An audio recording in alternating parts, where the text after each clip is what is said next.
ఓం గం గణపతియే నమః. శ్రోతలకు నమస్కారం. మన ఛానల్కు స్వాగతం.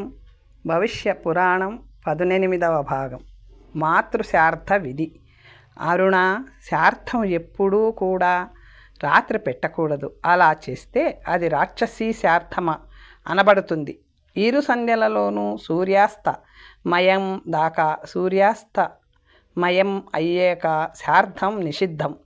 దేవదేవ, తల్లికి శార్థం ఎలా పెట్టాలి? తల్లిగా ఎవరిని పరిగణించాలి? నాందీముఖ పితరుల పూజను ఎట్లు ఆచరించాలి? దయచేసి నాకు చెప్పండి అని వేడుకున్నాడు అరుణుడు. ఖగశార్ధూల మాతృ శార్థం పెట్టినప్పుడు పూర్వాహ్న కాలంలో ఏనమండుగురు విద్వాంసులైన బ్రాహ్మణులకు భోజనం పెడుతూ మరొక బ్రాహ్మణుని దైవత్వునిగా పెట్టుకొని అర్చించి భోజనం పెట్టాలి. ఈ 90 బ్రాహ్మణులకి యవ తిల దది గంధ పుష్పాదులతో పూజ చేసి ప్రదక్షిణాలు చేయాలి. మంచి మధురమైన మృష్టాన్న భోజనాన్ని వారికి కర్తయ్యే దగ్గరుండి వడ్డించాలి. ఆ తరువాత పిండదానమును ఇవ్వాలి. అక్షతలతో పెరుగుతో పిండాన్ని తయారు చేయాలి. 4 వైపులా ముడులతో ఒక మండపాన్ని తయారు చేసి దానికి ప్రదక్షిణ చేయాలి. తరువాత పూర్వాగ్ర కుశలను పుష్పాలను దానిపై చల్లాలి. మాతా ప్రమాత, వృద్ధ ప్రమాత, పితామహి, ప్రప్రితామహి, వృద్ధ ప్రప్రితామహి, కుటుంబంలోని ఇతర మాతలు వీరందరినీ ఆదరపూర్వకంగా ఆహ్వానించి ఈ కార్యం చేయాలి. మాతలను ఉద్దేశించి 6 పిండాలు తయారు చేసి వాటిని పూజించాలి. నందీముఖం కోసమై 5 ఉత్తమ బ్రాహ్మణులను 5 పితరుల రూపంలో భావించి పూజించి శాస్త్రోక్తంగా భోజనాలు పెట్టి వారికి ప్రదక్షిణలు చేయాలి. శార్ధంలో దౌహిత్రులు కుతుపవేళ మధ్యాహ్నం 1 గంట సమయం నువ్వులు ఈ 3 పవిత్రాలుగా భావింపబడతాయి. శుద్ధి, ఆక్రోధం, తొందరపాటు, తత్తరపాటు లేకపోవడం ప్రశంస యోగ్యాలుగా పరిగణింపబడతాయి. ఏకవస్త్ర ధారణం చేసి పితృదేవత మనుష్య పూజన అర్చనాలను చేయరాదు. ఉత్తరీయం తప్పనిసరిగా నియమం. శుద్ధి ప్రకరణం. అరుణ, బ్రాహ్మణులు మధుర భాషణాలై నిత్యం పవిత్రంగా ఉండాలి. స్వయంగా చందనాదులను పూసుకొని స్వచ్ఛులై దేవ పూజాదులు చేయాలి. ప్రయోజనం లేకుండా సూర్యుని చూడరాదు. నగ్నశ్రీని ఎప్పుడూ చూడరాదు. మైథునానికి 1 దశ దాటగానే దూరంగా ఉండాలి. మలమూత్రాలను నీటిలో విసర్జించరాదు. శాస్త్రోక్త నియమానుసారమే ఏ కర్మనైనా చేయాలి. ఎట్టి పరిస్థితుల్లోనూ శాస్త్రవర్జిత కర్మానుష్ఠానమును అతిక్రమించరాదు. భక్షణ అనగా తినకూడని దానిని తినుట అనేది అన్ని వర్ణాల వారికి నిషిద్ధమే. ద్రవ్యశుద్ధి ద్వారానే కర్మశుద్ధి కూడా కలుగుతుంది. అశుద్ధ ద్రవ్యాలతో కర్మ చేస్తే ఫలితం సందేహాస్పదమే. జాతి దుష్టులు, క్రియా దుష్టులు, కాల దృష్టులు, సంసర్గ దృష్టులు, ఆశ్రయ దృష్టులు, స్వభావత నిందితులు, అభక్ష్యాలు బాగుపడడం దాదాపు అసంభవం. దూషిత హృదయులు, కపట ప్రవృత్తులు మారరు. వెల్లుల్లి, గాజర అంటే ముల్లంగి లాంటి 1 దుంప, నీరుల్లి, కుక్కగొడుగు, తెల్ల వంకాయ, ముల్లంగి జాత్య దూషితాలు. వీటిని తినకూడదు. వీటితో కలిసినవి కూడా దూషితాలే. నిలువ చేయబడినవి కాళ దూషితాలు అనబడతాయి. పెరుగు, తేనె వంటి వికాల దూషితాలు కావు. సారాయి, వెల్లుల్లి, ఆవు ఈనిన 7 రోజుల లోపల పాలు, కుక్క ముట్టిన పదార్థాలు సంసర్గ దుష్టాలనబడతాయి. వీటిని పరిత్యజించాలి. శూద్రులు, వికలాంగులు తాకిన వస్తువులు ఆశ్రయ దూషితాలు అవుతాయి. కొందరికి కొన్నింటిని చూస్తేనే చిరాకు కలుగుతుంది. వాటిని సహ్యలేక దోషయుక్తాలంటారు. వాటిని తినరాదు. రసాలను వండిన వాటిని, చివరకు పాలను కూడా శాస్త్ర దూషితం కానీ వాటినే స్వీకరించాలి. సపిండ ప్రధాన క్రమంలో 10, 12, 15 లేదా 30 దినాల్లో తిథిని బట్టి ప్రేత శుద్ధి జరుగుతుంది. సూతక శౌచం, మరణ శౌచం 10 దినాలకు కానీ రావు. కాబట్టి ఆ 10 రోజులు ఇంకెవరి ఇంటికి భోజనానికి వెళ్ళకూడదు. దశగాత్రం ఏకాదశాహం గడిచాక సూతకులు మృతుని రక్త సంబంధీకులు 12వ రోజు స్నానం చేశాక శుద్ధి అవుతారు. సంవత్సరం దాటిన నాటి నుండి ఆ రోజు స్నానంతోనే శుద్ధులవుతారు. సపిండంలో జననం మృత్యువు జరగగానే సంబంధీకులకు అశౌచం అంటుకుంటుంది. ఇదే మైల. పిల్లలెవరైనా దంతాలు రాకముందు మరణిస్తే ఆ రోజే శౌచం శుద్ధి రెండూ జరిగిపోతాయి. పుట్టు జుత్తులు తీయించక ముందైతే ఒక రాత్రి ఒక పగులు మైలం పాటించాలి. ఈ అపసవ్య మరణమే యజ్ఞోపవీత ధారణకి ముందు జరిగితే 3 రాత్రుల పాటు అశుద్ధి అంటి ఉంటుంది. యజ్ఞోపవీత ధారణ తరువాత ఈ అన్యాయ మరణం జరిగితే మాత్రం 10 రోజుల పాటు అశుద్ధి ఉంటుంది. గర్భస్రావ విషయంలో 3 రాత్రులు దాటాక స్నానం చేయగానే జనులు శుద్ధులవుతారు. సగోత్రులైన వారి మరణం 3 అహోరాత్రుల పాటు అశుద్ధిని ఆవరింపచేస్తుంది. కేవలం శవయాత్రలో పాల్గొనే సంబంధం మాత్రమే కలవారు స్నానమాత్ర శుద్ధిని పొందగలరు. నిప్పుల్లో కాల్చడం ద్వారా, మట్టిని పట్టించి నీటితో తడిపి, తోముట ద్వారా, స్పర్శ ద్వారా, నీళ్లు చల్లడం ద్వారా, మురికిని గోటితో గోకేయడం ద్వారా కూడా పరిస్థితిని బట్టి ద్రవ్యాలను శుద్ధి చేయవచ్చు. పాప నివృత్తిని చేసే స్నానాలు 3. ప్రతి ప్రాతకాలము చేసేది నిత్య స్నానం. గ్రహణం కోసం చేసేది కామ్య స్నానం. క్షవర శౌచాదుల తరువాత చేసేది నైమిత్తిక స్నానం. శార్థ ఖగోల్క మంత్ర గో మహిమలు. భగవాన్ ఆదిత్యదేవ, మనిషి ఎట్టి పుణ్య సంపాదన ద్వారా స్వర్గానికి వెళ్ళవచ్చును. కర్మ, తపో, స్వాధ్యాయ, ధ్యాన, జ్ఞాన, నామక పంచయజ్ఞాలలో సర్వోత్తమమైనదేది?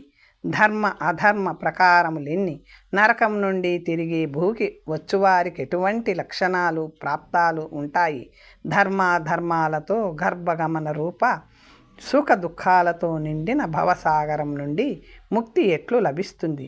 తమ కంటే సర్వజ్ఞులు లేరు కావున కృపతో నన్ను అజ్ఞాన విముక్తుణ్ణి చెయ్యండి అని ప్రార్థించిన అరుణునికి సూర్యుడిలా చెప్పసాగాడు. అరుణ, స్వర్గ అపవర్గ మోక్షములను ప్రాప్తింపచేసేది, నరకరూప సముద్రాన్ని దాటించేది పాపహారి పుణ్య ప్రదము ధర్మమే. ఈ ధర్మానికి ఆది మధ్య అంతాలలోనూ మిక్కిలి ఆవశ్యకమైనది శ్రద్ధ. శ్రద్ధానిష్ఠుడే ధర్మ ప్రతిష్ఠితుడవుతాడు. కాబట్టి ధర్మము, శ్రద్ధ మూలకము. వేదమంత్రాలకి అర్థాలు మిక్కిలి గూఢతమాలు. వాటిలో ప్రధాన పురుషుడు పరబ్రహ్మ, పరమేశ్వరుడు. ఆయనే అధిష్ఠితుడు. శ్రద్ధ ద్వారానే వేద పురుషుని ఆశ్రయించగలరు సాధకులు. ఈ బాహ్య శత్రువుల కాయన దర్శనం కాదు. శ్రద్ధారహితులైన దేవతలు కూడా విపరీతంగా కష్టాలు పడిపోయి ఇతోధికంగా ద్రవ్యాలను తగులబెట్టినా కూడా ఈ ధర్మము యొక్క సూక్ష్మ రూపుడైన పరమాత్మను దర్శించలేకపోయారు. వేదమయుడైన పరమాత్మకు కావలసినది శ్రద్ధ. అదే పరమ సూక్ష్మ ధర్మం, అదే యజ్ఞం, అదే తపస్సు, అదే హవనం, అదే స్వర్గం. ఆ శ్రద్ధయే మోక్షం. ఈ సంపూర్ణ జగమే శ్రద్ధామయము. శ్రద్ధాపూర్వ సదాధర్మ, శ్రద్ధామధ్యంత సంస్థితా, శ్రద్ధానిష్ట ప్రతిష్టచ్చ ధర్మ, శ్రద్ధా ప్రకీర్తిత. శృతి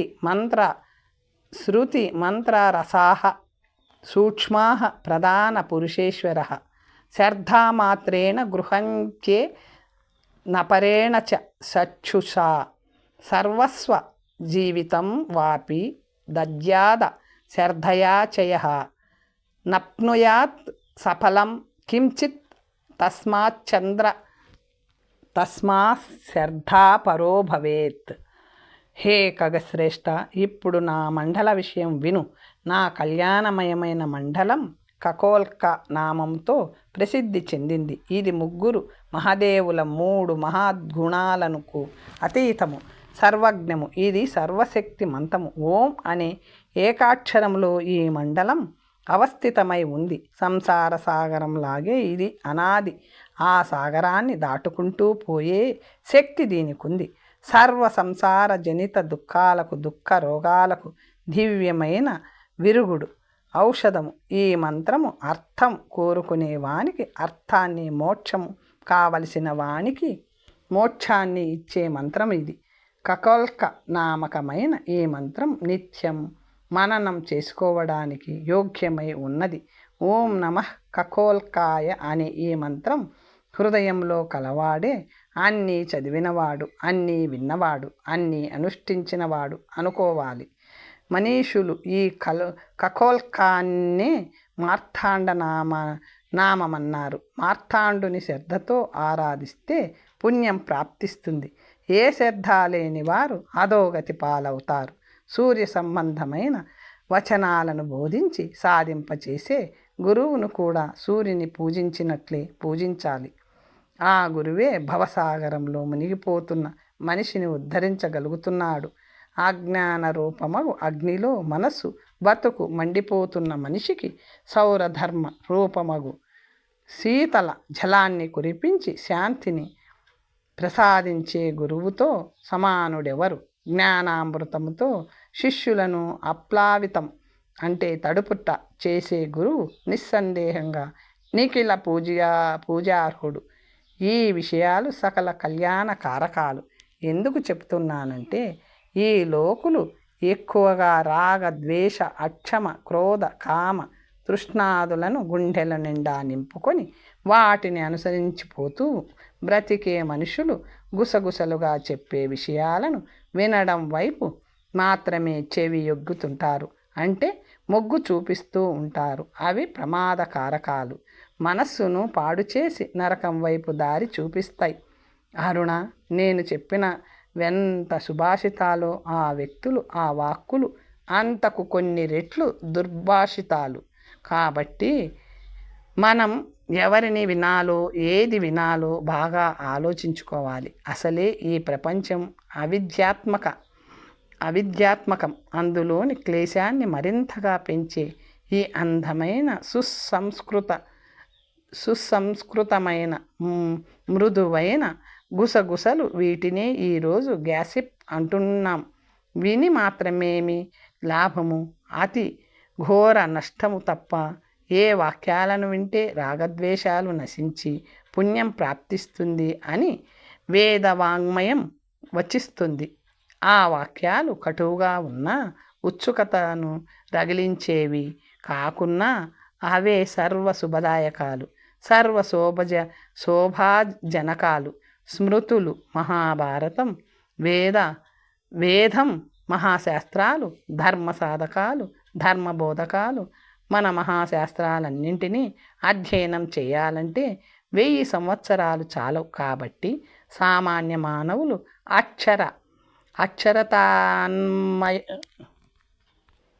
అక్షరతాన్మాత్రయను పేరిట పరమాత్మ జ్ఞానాన్ని పొంది పరలోక గమనాశక్తితో ముక్తి మార్గాన్ని తెలుసుకొని ఆ దారి వెంట వెళ్ళాలి.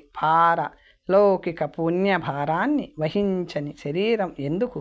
సౌరజ్ఞాన మహత్యాన్ని అధ్యయనం చేసి తరించని వాడు శక్తి సంపన్నుడు, సమర్థుడు, పండితుడు అయినా కూడా మూర్ఖుడే. కాబట్టి ఎవడైతే సౌరజ్ఞాన సద్భావ మహిమలో తత్పరుడై ఉంటాడో వాడే సమర్థుడు, పండితుడు, తపస్వి, జితేంద్రియుడు. ఒక గురువు ఉన్నాడనుకో, ఆయన శిష్యుడొక రాజు అనుకో. ఆ రాజు అన్యాయపూర్వక మనస్కుడై ఏదో పెద్ద అన్యాయచరణని ఉద్దేశించి సౌరజ్ఞానమును దానికి సాధనంగా పొందాలనుకొని ఈ గురువుకే సమస్త భూమండలాన్ని, ధన కనక వస్తు వాహనాలని ఇస్తానని ఆశ పెట్టినా గురువు వానికి చెప్పరాదు. ఎట్టి పరిస్థితుల్లోనూ దుష్టునికి షడక్షర మంత్రోపదేశమును ఇయ్యరాదు. చేయరాదు. సూర్య ధర్మాన్ని న్యాయ ప్రవర్తనుడై వినమ్ర భావంతో వినేవాడు, చెప్పేవాడు ఉత్తమగతులను పొందుతారు. అన్యాయం చేసేవాడు మాత్రం ఏం చేసినా నరకానికే పోతాడు. అరుణ, నా షడక్షర మంత్రాన్ని జపిస్తూ విధాన పురస్సరంగా ఆవుపాల ద్వారా నన్ను పూజించేవాడు మనుష్యులలో సర్వశ్రేష్ఠుడు. దేవాసురులు క్షీరసాగర మదనం చేసినప్పుడు అన్ని లోకాలకి మాతృ స్వరూపాలన అనదగిన 5 గోవులు ఉద్భవించాయి. అవి నంద, సుభద్ర, సురభి, సుమన, శోభనావతి. ఇవి తేజంలో సూర్య సమానులు. ఇవి సంపూర్ణ ప్రపంచానికి ఉపకారం చేయడానికి, దేవతలకు తృప్తిని కలిగించడానికి, నాకు స్నానం చేయించడానికి జన్మించాయి. ఇవి నన్నే ఆధారంగా తీసుకొని నిలిచి ఉన్నాయి. వాటి అంగాలన్నీ పవిత్రాలే. అవి అనే కాదు, వాటి నుండే వచ్చిన మొత్తం గోజాతి అంతా 6 రసాలను కలిగి ఉంటుంది. ఆవు పేడ, మూత్రము, గోరోచనము, పాలు, పెరుగు, నెయ్యి, ఈ 6 పవిత్రాలే, సర్వసిద్ధిదాయకాలే. నాకు పరమ ప్రియమైన బిల్వ వృక్షం ఆవు పేడ నుండే పుట్టింది. కమలహస్త అయిన లక్ష్మీదేవి ఆ వృక్షంపై విరాజిల్లుతున్నది. అందుకే దానిని శ్రీవృక్షం అంటారు. గోమయం నుండే పంకం, దాని నుండే పద్మం జనిస్తున్నాయి. గోరోచనం పరమ మంగళమయం, పవిత్రం, అన్ని కోరికలను తీర్చేదిగా పేరు కాంచింది. అందరు దేవతలకు ఆహార స్వరూపము, భాస్కరునకు పరమ ప్రీతి పాత్రమునైన గుగ్గిలం గోమూత్రం నుండి ఉత్పన్నమైంది.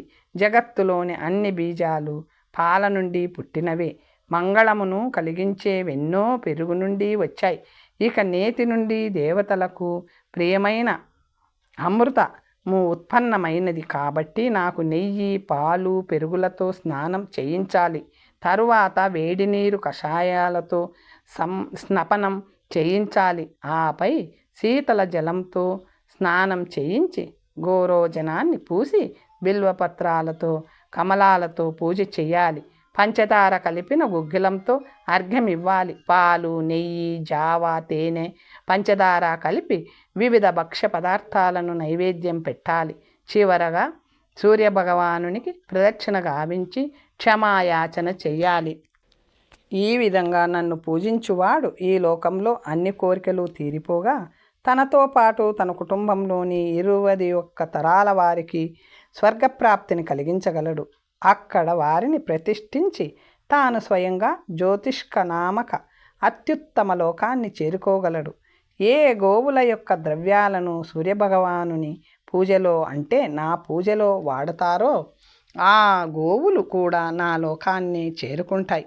సుపాత్రునికి అంటే ఉత్తమ అర్హత కలిగిన వానికి దేశకాల అనుగుణంగా ఇచ్చే చిన్న దానమైన పెద్ద ఫలితాన్ని ఇస్తుంది. జ్ఞానరూపి జలంలో స్నానం చేసి శీలరూపి భస్మంతో తమను తాము శుద్ధి చేసుకునేవారు సుపాత్రులు. జపం, ఇంద్రియ నిగ్రహం, సమయ మనం మనుష్యుని సంసార సాగరాన్ని దాటించే సాధనాలు. పంచమహాయజ్ఞాలు, అతిథి సౌరధర్మ దానం, పాత్రాపాత్రాలు, పంచమ మహాపాతకాలు. అరుణ, సూర్యునికి కానీ, అగ్నికి కానీ, గురువుకి కానీ, బ్రాహ్మణునికి కానీ నైవేద్యం పెట్టకుండా భక్షించేవాడు పాపాన్ని భక్షిస్తున్నట్టే. గృహస్థు చేతి వెంట కృషి కార్యంలో కానీ, వాణిజ్యంలో కానీ, కోపం వల్ల కానీ, అసత్యాది ఆచరణలో కానీ, పంచసునాల వల్ల కానీ పాపం, హింస జరుగుతాయి. వండినప్పటి హింసలో దోషాలు, పంచసునాలు, పొయ్యి, తిరగలి, కల్వం, నీటి కడవ, చీపురుల వల్ల ఇవి కలుగుతాయి. సూర్యుని అంటే నన్ను, అగ్నిని, గురువుని, అతిథిని, ఇతరులను సేవించే మార్గమైన పంచమహాయజ్ఞాల వల్ల ఈ దోషాలు, పాపాలు మాసిపోతాయి. ఓ ఖగవీర, నన్ను దర్శించినంత మాత్రంచే ఏ వ్యక్తికైనా గంగా స్నాన ఫలం దక్కుతుంది. నాకు ప్రణామం చేస్తే సర్వ తీర్థాలను సేవించిన పుణ్యం ప్రాప్తిస్తుంది. అన్ని పాపాలు నశిస్తాయి. సంధ్యలలో నా సేవ చేసుకునే వారికి నా లోకంలో ప్రవేశ ప్రతిష్టలు కలుగుతాయి. ఒక్కమారు భక్తితో నా ఆరాధనను చేసిన త్రిమూర్తులను, పితృదేవతలను, ఇతర దేవతలను ఒకే మారు పూజించినట్లు కాగా వారు సంతుష్టులవుతారు.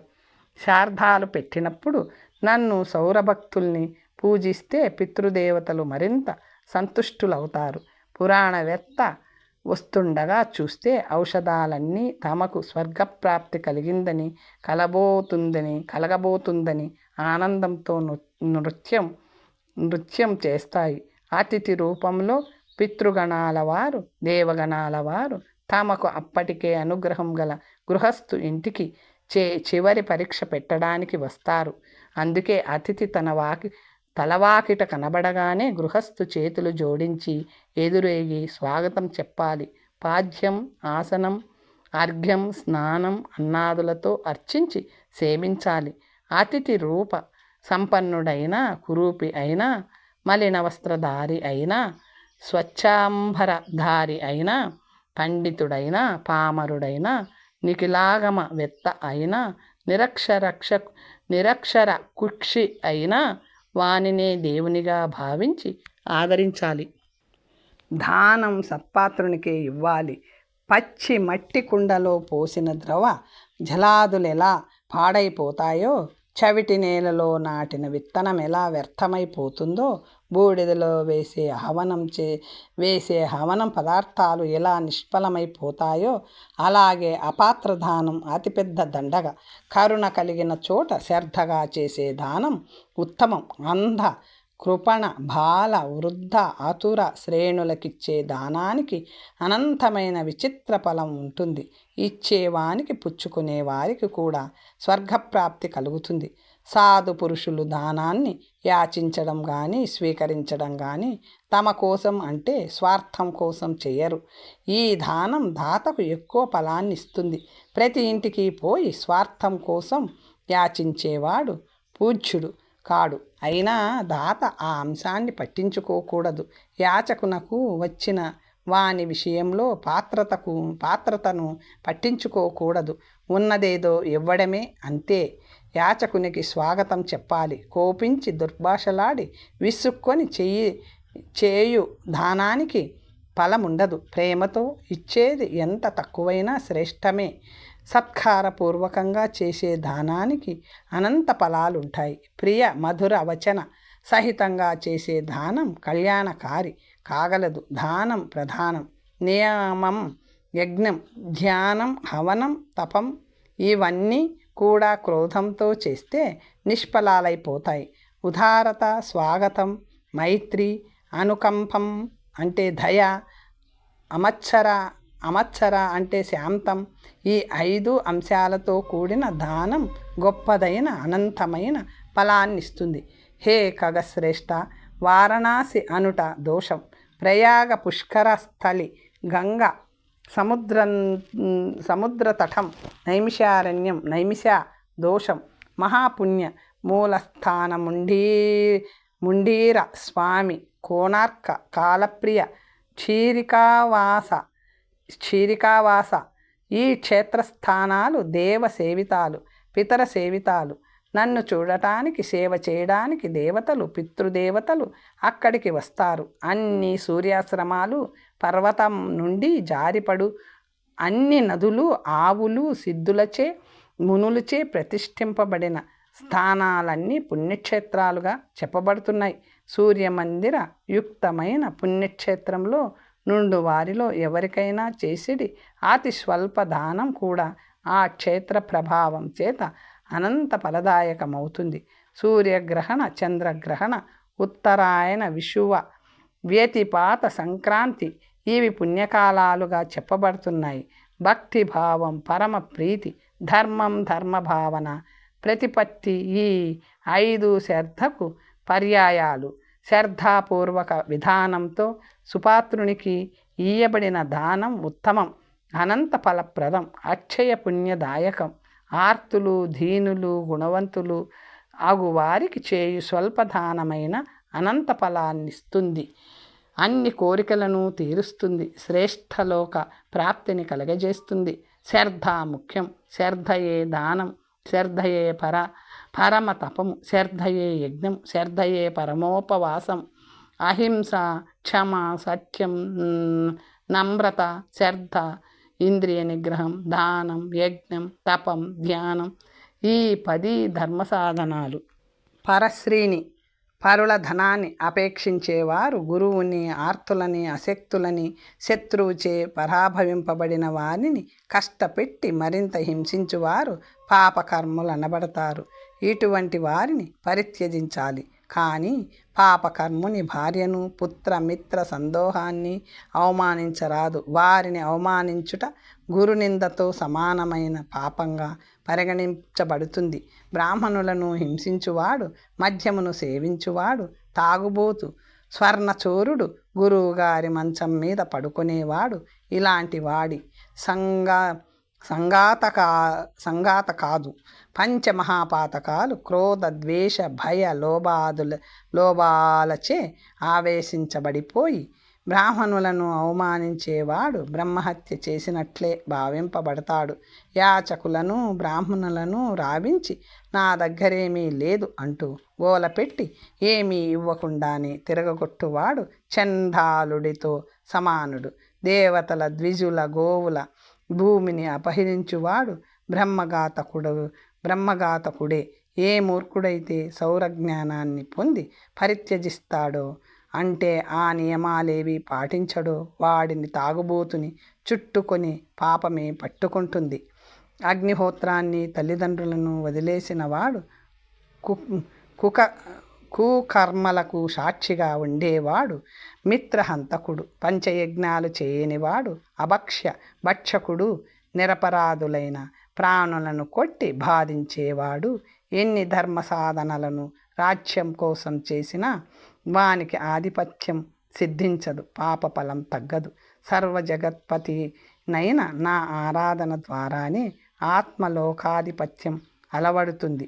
భోగి అయిన వాడు ముందా భోగాసక్తిని వీడి నన్ను పూజించాలి. విరక్తుడికి, శాంత చిత్తుడికి నా సూర్య సంబంధిత లోకాలన్నింటి ద్వారాలను తెరిచి ఉంచుతారు.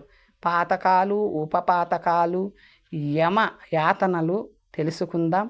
అరుణ, మానసిక, వాచిక, శారీరక భేదాలైన పాపాలెన్నో ప్రకారాలుగా ఉంటాయి. అన్నీ అందరినీ నరకానికి పంపించడంలో కడు సమర్థాలే. వాటిని సంక్షిప్తంగా వచిస్తాను, విను. గోవులు నడయాడే మార్గంలో, నగరంలో, గ్రామంలో అగ్ని విస్ఫోటనాలకు కారకులయ్యేవారు తాగుబోతులతో సమానమైన పాపకర్ములు. పురుషుని కానీ, స్త్రీ కానీ, గుర్రాన్ని కానీ, ఏనుగును కానీ అపహరించేవారు, పంటలకు నష్టం కలిగించేవారు, చందనం, అగరు, కస్తూరి, పట్టు వస్త్రాలు ఇలాంటి వాటిని దొంగలించేవారు స్వర్ణచోరులతో సమానులైన మహాపాతకులు. కన్యాపహరణము, మిత్రుని లేదా పుత్రుని భార్యతో కానీ, సోదరితో కానీ అత్యాచార దురాచారములు ఉనర్చువారు, కుమార్తెతో, ఇతరుల కన్యలతో సహవాసము చేయువారు, సవర్ణులతో కామక్రీడలో పాల్గొనువారు గురువుగారి శయ్యపై శయనించిన పాపాన పోతారు. వీరు మహాపాతకులు. బ్రాహ్మణులకు వాగ్దానం చేసిన దానిని ఇయ్యని వారు, సదాచారిణి అయిన పత్నిని వదిలివేసిన వారు, సాధువులను, బంధువులను, తపస్సులను ఆపదలోనైనా ఆదుకోకుండా పరిత్యజించిన వారు, ఆవును, భూమిని, బంగారాన్ని విశ్వప్రయత్నం చేసి అపహరించేవారు, భగవద్భక్తులను బాధించేవారు, ధనాన్ని, ధాన్యాన్ని, పశువులను దొంగలించేవారు, అపూజ్యులను పూజించేవారు, వీరంతా ఉపపాతకులుగా పరిగణింపబడతారు. నారీ రక్షణ చేయని వారు, ఋషులకు దానం ఇవ్వని వారు, దేవతలకు అగ్నిని, గోమాతను, దేవతలను, సుశీలలైన స్త్రీలను, బ్రాహ్మణులను నిందించువారు కూడా ఉపపాతకులే. రజస్వలతో దురాచారము, పశువులతో కదాచారము, నాస్తికత, బాధ్యతలను పట్టించుకోకపోవడము, దుశ్శీలత, అప్రియ భాషణము ఇవన్నీ ఉపపాతకాలు.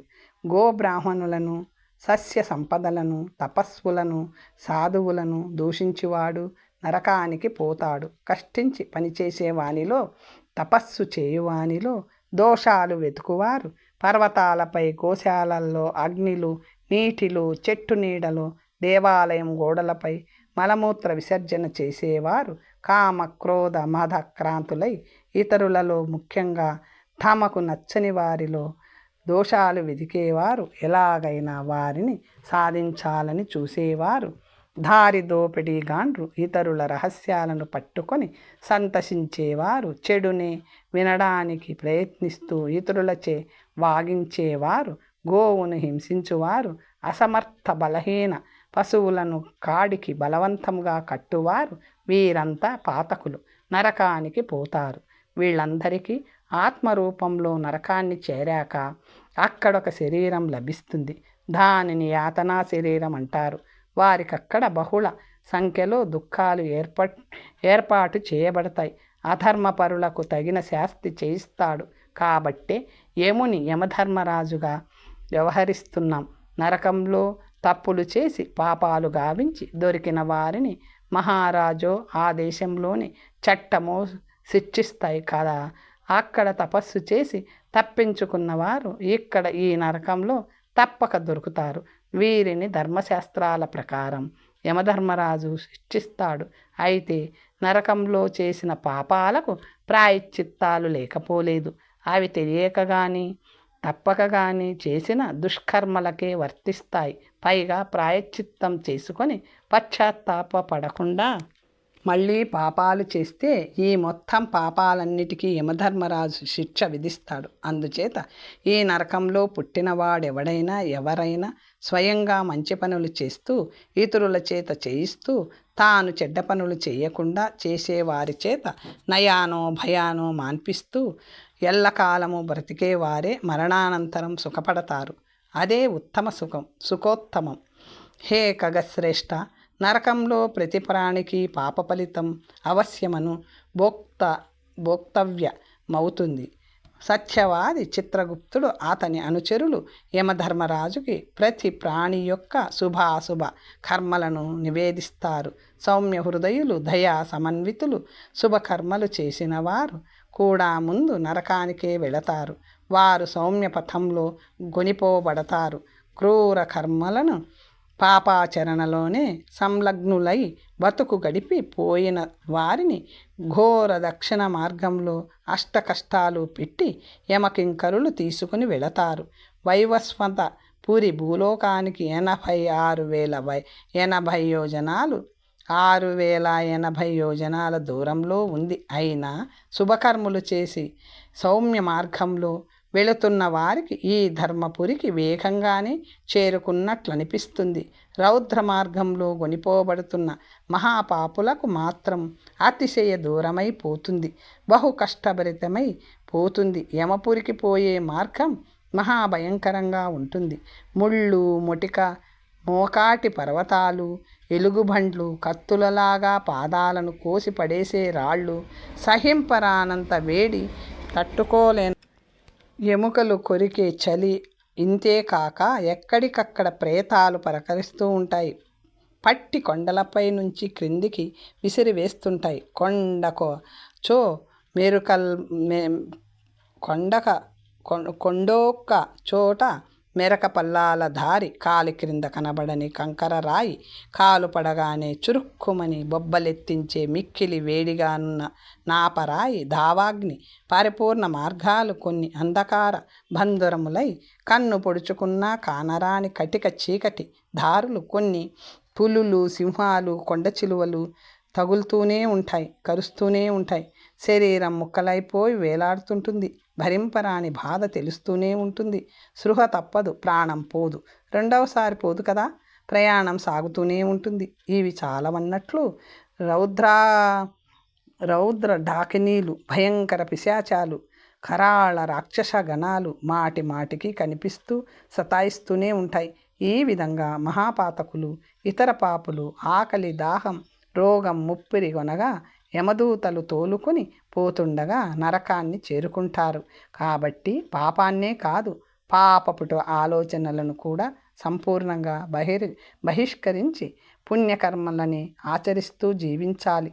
పుణ్యం వల్ల దేవలోకమే కాదు, దేవత్వమే ప్రాప్తింపవచ్చు. కర్తవ్యపరాయణుడై బాధ్యతలలో మునిగియున్న మనిషి ఎంత తక్కువ సమయాన్ని సూర్య పూజకి కేటాయించినా వాని మనస్సును మాత్రమే చూసే నేను ఎంతో ఎక్కువ పుణ్యఫలాన్ని ప్రసాదిస్తాను. తర్వాత కథ వచ్చే భాగంలో తెలుసుకుందాం. నమస్తే.